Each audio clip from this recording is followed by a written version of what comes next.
Are you really a true Stranger Things enthusiast if you haven't been losing it with the fan theories since the 26th of November? Well, none of us want anything to happen to the main cast, and the Duffer Brothers have assured us that the finale won't be a red wedding scenario or anything like that. There are still rumors that at least one or two characters probably aren't making it out of the final showdown. Ever since Will Byers got his powers at the end of Volume 1 of Season 5, that's all anyone can talk about. And yes, we agree with the huge twist and massive aura farming on his part, but we're less worried about what Will's connection with the Upside Down means, and more about whether he'll make it out of this war alive. There's a significant possibility that Will could die by the end of the show, and we have a valid theory behind this. So, without wasting another moment, let's discuss if Bowl-Cut Byers will die at the end of the Stranger Things finale. Before we get into this explanation, we do have a very small request. If you like our content, please support us by subscribing to the channel. This is a small click for you, but for us, it means a lot. Thank you. Let's begin.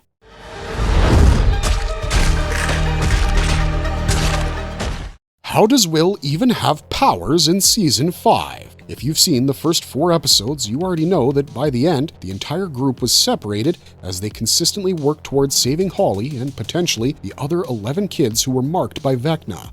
However, the military had already figured out that the kids between ages 9 and 12 were being targeted, so they brought them all inside the military access control zone in order to keep them safe from 11, who's the villain in their story. Joyce, Mike, Will, Robin, and Lucas prepared delightful Derek to go into the room where the military was keeping the kids and single out the ones who were being visited by Vecna while posing himself as Mr. What's-It, but this backfires after the military figures out that Derek was sending kids to climb down the tunnel that the gang had set up through the washroom. Even if a few of the kids make it out with Robin, the others are caught by the military officers. We all knew the military couldn't do shit if Vecna appeared, but of course they weren't listening to anybody. And that's exactly what happened when Vecna opened up a gate from the Upside Down to Hawkins and unleashed his Demogorgons on everyone. As the military couldn't handle the attack, Vecna managed to get away with the children, but not before confronting Will. Using his powers to lift the boy up in the air, Vecna explained that kidnapping Will at the start of the series showed him what he was really capable of. Apparently, Vecna specifically picks children who are weak in body and mind, so he can specifically reshape them and control them. Will was his first victim, and it was through him that Vecna realized what he could achieve by breaking his mind, because according to him, some minds, as it turns out, simply don't belong in this world. Instead, they belong within Vecna's mind. However, instead of killing Will, Vecna simply walked through the gate and went back to the Upside Down. But what happens next comes as the real unexpected shocker, as this time he refused to be the weak link of the gang. One of the biggest twists at the end of Stranger Things Season 5 Volume 1 is the moment we learn that Will can basically channel Vecna's powers as his eyes go completely white and he pulls off a full Vecna-style assault by telekinetically stopping and killing 3 Demogorgons in 3 different locations all at once, thus saving his friends in the process. Now, if you remember Season 2 vividly, it shouldn't come as a shocker to you that Will came into his powers.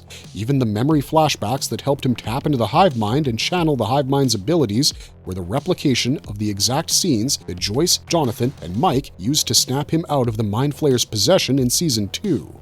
Sure, the Mind Flayer had left his body, and then El closed the gate, but it seems like you never lose those connections you make in the Upside Down. Plus, the first flashback scene of Episode 1 made it clear that Will and Vecna have been connected since his disappearance in Season 1, as we see the villain pumping fluid into Will through one of his feeding tube-like vines. That's probably why he kept feeling the connection to the hive mind at the back of his neck, and then started literally seeing through the Demogorgon's eyes by tapping into the hive mind, almost like he was a receptor of Vecna's signals, which was confirmed when we learned that he could strengthen that connection to the point that he could actually control it. Clearly, Will's journey to accepting himself and the strengthening of his powers is linked, because ever since he was brought back home by Hopper and Joyce at the end of Season 1, his mother has pretty much tried to keep him bubble-wrapped. By the end, as Will prepares to fight back against Vecna and his Demogorgons, a montage of his happiest childhood memories plays out over a voiceover of Rockin' Robin telling him that he's had the answers all along because it was never about what people believed and always about what he needed to believe in order to embrace his true self. And that's exactly what Will does, which further allows him to channel his literal psychokinetic powers by tapping into Vecna's powers and stopping the Demogorgons from killing his friends by literally flinging them in the air and snapping their bones before killing them. Perhaps Will's growing confidence, which may lead to the strengthening of his powers, is actually the key to defeating Vecna for good and saving the world. world. But what if that comes at a great cost? How deeply is Will connected to the hive mind? If you rewind to the time when Will was initially confused about his visions, Robin kept wondering if Will was acting like a receiver, which is why his connection to Vecna got stronger when he was closer to Hawkins, just like a radio station needing a signal. This also makes sense as to why he felt so normal and carefree when he was in California, but like Will says, the same weird feeling at the back of his head from being connected to the hive mind returned as soon as he entered Hawkins. While that theory certainly made sense, it was actually Mike referring to Will as the sorcerer that foreshadowed his telekinetic powers. As Mike compared Will and Vecna, he implied that if Will could tap into the hive mind, then he was strong enough to control it, just like Vecna. At that point, it seemed like Mike was trying to give Will a confidence boost, but he ended up being right in the end. Moreover, when Will has his first vision in Stranger Things Season 5, Volume 1, he sees the sky spinning during the same time that Holly sees the sky spinning from the merry-go-round, meaning that he could see her because he could tap into Vecna's visions. Then, eventually, he admits how his connection to the Upside Down and Vecna was never really severed. He always felt the hive at the back of his head, and the closer he was to Hawkins, the deeper the connection became, to the point that he could feel Vecna's presence, meaning as the connection strengthened, so too did Will's link to the hive mind, and, as Robin explained, Will was the radio receptor to the signals coming from Vecna, which is how he picked up on the noseless monster's plans and visions. Moreover, every living thing within the Upside Down, from Demogorgons to the Vines, was confirmed to be connected to that hive mind, thus allowing Vecna to know what was going on at all times.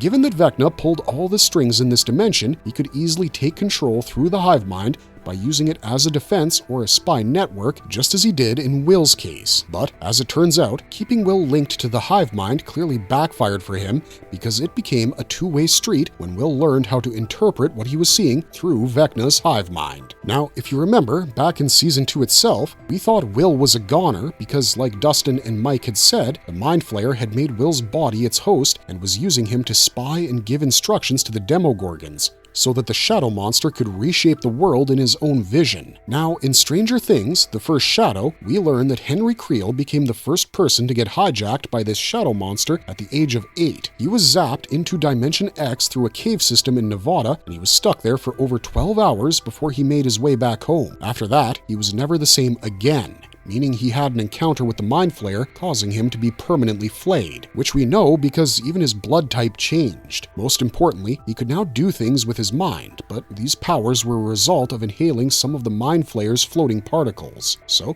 just like Henry, Will was also never the same again after his dimensional trip, so it's possible that his exposure to Dimension X had changed him forever and made him a part of the hive mind. More importantly, in Season 2, Will could see the Demogorgons coming and spy for the Mind Flayer after he got flayed, further establishing that he was already connected to the hive mind.